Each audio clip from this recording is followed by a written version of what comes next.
আসসালামু আলাইকুম। বিবিসি আন্তর্জাতিক বিশ্ব সংবাদে আপনাকে স্বাগত। শুরুতে সংবাদ শিরোনাম, পরে বিস্তারিত। বাংলাদেশের সর্বশেষ গুরুত্বপূর্ণ আপডেট সংবাদে আপনাকে স্বাগত। শুরুতেই সংবাদ শিরোনাম, পরে বিস্তারিত। প্রথমেই জানাবো, সচিবালয়ের সামনে জুলাই শহীদ পরিবার এবং আহতদের অবস্থান। অন্তর্বর্তীকালীন সরকারের আইন উপদেষ্টা ড আসিফ নজরুলের পদত্যাগের দাবিতে সচিবালয়ের সামনে অবস্থান নিয়েছে জুলাই শহীদ পরিবার এবং আহতরা। আর সচিবালয়ের 2 নম্বর ফটকের সামনে তারা অবস্থান নেন এবং মিছিল দিচ্ছেন। দফা এক দাবি এক, আসিফ নজরুলের পদত্যাগ। এক দফা এক দাবি, আসিফ নজরুল কবে যাবি ইত্যাদি। এরপর জানাবো, আন্তর্জাতিক মানের নির্বাচন করতে বাংলাদেশকে 4 মিলিয়ন ইউরো সহায়তা দিবে ইইউ। ত্রয়োদশ জাতীয় সংসদ নির্বাচনকে সামনে রেখে আন্তর্জাতিক মানের একটি সুষ্ঠু নির্বাচন দিতে বাংলাদেশ সরকারকে 4 মিলিয়ন ইউরো সহায়তা দেবে ইউরোপীয় ইউনিয়ন ইইউ। আজ রাজধানীর আগরগাঁও নির্বাচন ভবনে নির্বাচন কমিশনের সঙ্গে বৈঠক শেষে সব কথা জানা গেছে। এদিকে আমাকে আওয়ামী লীগের বটবাহিনী টার্গেট করেছে অভিযোগ প্রেস সচিবের। অন্তর্বর্তীকালীন সরকারের প্রেস সচিব শফিকুল আলম জানিয়েছেন, আমাকে আওয়ামী লীগের বটবাহিনী টার্গেট করেছে, স্ত্রী মেয়েকেও রক্ষা করতে পারিনি। তিনি আরও বলেছেন, আমাকে তো টার্গেট করেছেই, তারা আমার স্ত্রী মেয়ে এবং আত্মীয় স্বজনদের ছবিও বিকৃতি করেছে। এত ভয়াবহভাবে বিকৃত করা হয়েছে যে অনেকেই মানসিকভাবে বিপর্যস্ত হয়ে পড়েছে।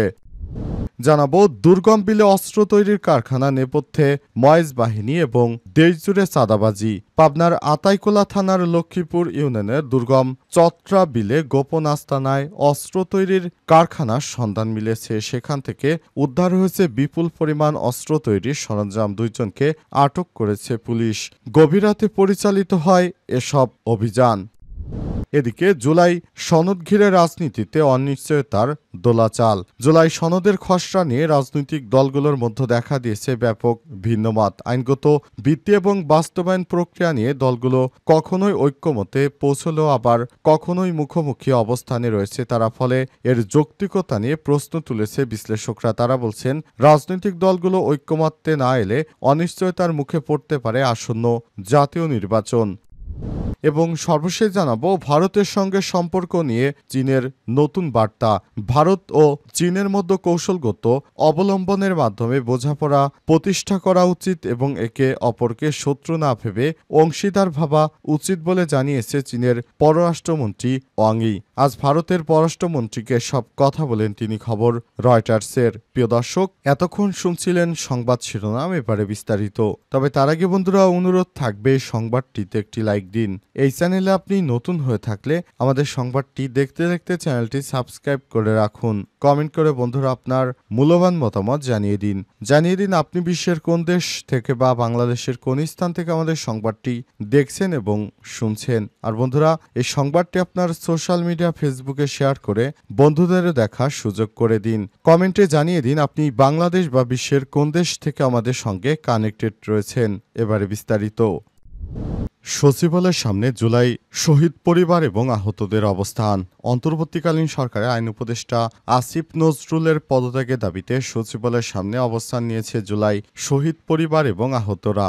আজ বেলা 11:15টার দিকে জুলাই শহীদ পরিবার এবং আহতরা প্রথমে জাতীয় প্রেস ক্লাবের সামনে বিক্ষোভ করেন। বেলা 12:30টার দিকে তারা একটি মিছিল নিয়ে সচিবালয়ের 2 নম্বর গেটের সামনে অবস্থান নেন। এতে সচিবালয়ের সামনে সড়কে যান চলাচল বন্ধ হয়ে গেছে।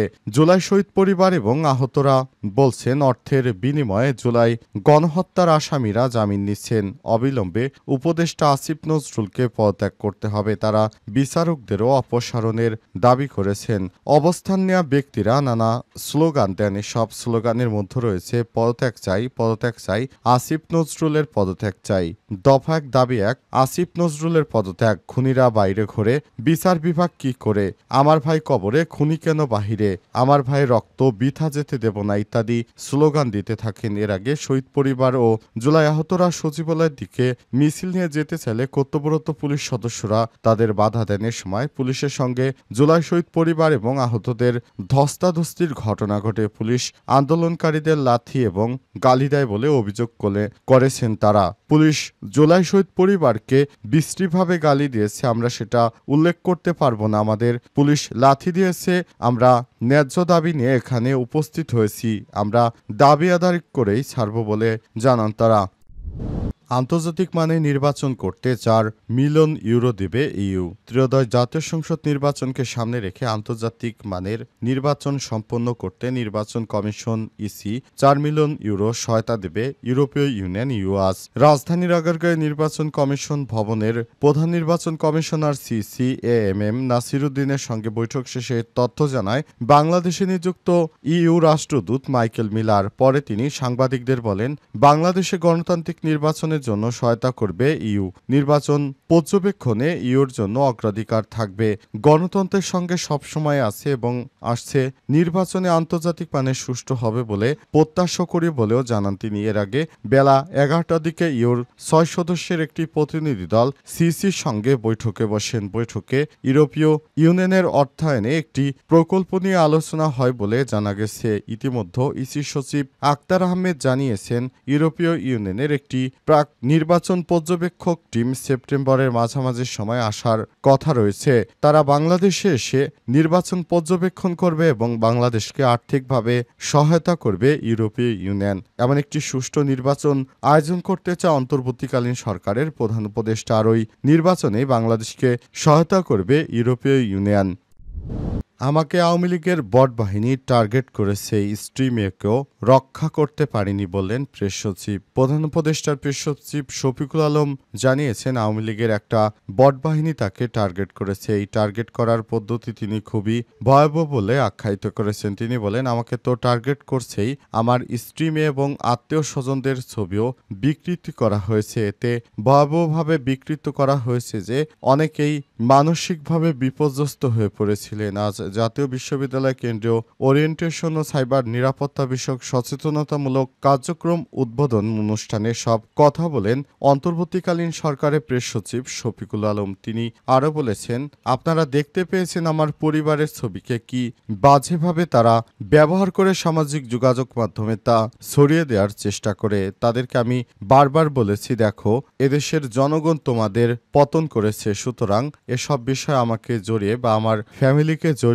কোনো লাভ নেই। তারপরও তারা আমার ফ্যামিলি, এমনকি আমার স্ত্রী, আমার মেয়েকে জড়িয়ে নানাভাবে অশ্লীল কিছু ছবি ও ভিডিও বানিয়ে তারা আমার পরিবারকে নানাভাবে টার্গেট করার চেষ্টা করেছে। কিন্তু বিশ্বাস করুন, এই ধরনের টার্গেট করলে এদেশের মানুষ সে বিষয়টি বুঝতে পারে যে কোনটি আসল আর কোনটি ফেক। তাই সবাইকে সচেতন হওয়ার জন্য আহ্বান জানিয়েছেন প্রধান উপদেষ্টার প্রেস সচিব শফিকুল আলম। তিনি বলেন, আপনারা সবাই সচেতন হন যাতে করে ভবিষ্যতে এই বট আওয়ামী বাহিনী আর কখনোই আমাদেরকে টার্গেট করতে না পারে বলেও মন্তব্য করেছেন তিনি। দুর্গম বিলে অস্ত্র তৈরির কারখানা নেপথ্যে ময়েজ বাহিনী। পাবনার আতাইকুলা থানা লক্ষ্মীপুর ইউনিয়নের দুর্গম চতরা বিলে গোপন আস্তানা অস্ত্র তৈরির কারখানার সন্ধান মিলেছে। সেখান থেকে উদ্ধার করেছে বিপুল পরিমাণ অস্ত্র তৈরির সরঞ্জাম। 2 জনকে আটক করেছে পুলিশ। আজ গভীর রাতে পরিচালিত হয় অভিযানের সময় 2 জনকে আটক করতে সক্ষম হলেও কয়েকজন পালিয়ে গেছে। এই ঘটনায় আইনি ব্যবস্থা নেওয়া হচ্ছে বলে জানিয়েছে পুলিশ। পুলিশ জানায়, আতাইকুলা থানার অন্তর্গত আটঘরিয়া উপজেলার প্রত্যন্ত চতরা বিলে সন্ত্রাসী ময়েজ বাহিনী দীর্ঘদিন ধরে বিভিন্ন অপরাধমূলক কর্মকাণ্ড চালিয়ে আসছিল। গোপন সংবাদের ভিত্তিতে ডিবি এবং আতাইকুলা থানার পুলিশ গত রাতে ওই বিলে ময়েজ বাহিনীর আস্তানায় বিশেষ অভিযান চালায়। সময় বিলের মধ্যে লুকানো ঘাঁটি থেকে অস্ত্র তৈরির ছাঁচ, কাটি মেশিন, ড্রিল মেশিন, লোহার পাত, গান পাউডারের মতো উপকরণ সহ বিপুল পরিমাণ অস্ত্র সরঞ্জাম উদ্ধার করেছে। আটক ব্যক্তিরা প্রাথমিক জিজ্ঞাসাবাদে স্বীকার করেছে স্থানীয়ভাবে ডাকাতি ও চাঁদাবাজির উদ্দেশ্যে সব অস্ত্র তৈরি হচ্ছিল। তবে পুলিশ মনে করছে এর পেছনে আরও বড় কোনো নেটওয়ার্ক সক্রিয় থাকতে পারে। আতাইকুলা থানার ভারপ্রাপ্ত কর্মকর্তা ওসি হাবিবুর রহমান বলেছেন, তারা চতরা বিলকে কেন্দ্র করে ময়েজ বাহিনী দীর্ঘদিন ধরে চাঁদাবাজি, ডাকাতি, সন্ত্রাসী কর্মকাণ্ড চালিয়ে আসছে। তাদের আস্তানা গুড়িয়ে দেওয়া হয়েছে। আটককৃতদের জিজ্ঞাসাবাদ চলছে এবং অন্যদেরও আইনের আওতায় আনা হবে। অভিযান শেষ হলে আটককৃতদের পরিচয় জানানো হবে। এদিকে স্থানীয়রা জানায়, চতরা বিলের অসপাড়াগায় দীর্ঘদিন ধরেই ময়েজ বাহিনী অস্ত্র নিয়ে মহড়া দিচ্ছিল। দিনের বেলায় তারা আড়ালে থাকলেও রাতে অস্ত্র হাতে প্রকাশ্যে ঘুরে বেড়াতো। ফলে সাধারণ মানুষ ভয়ে মুখ খুলত না।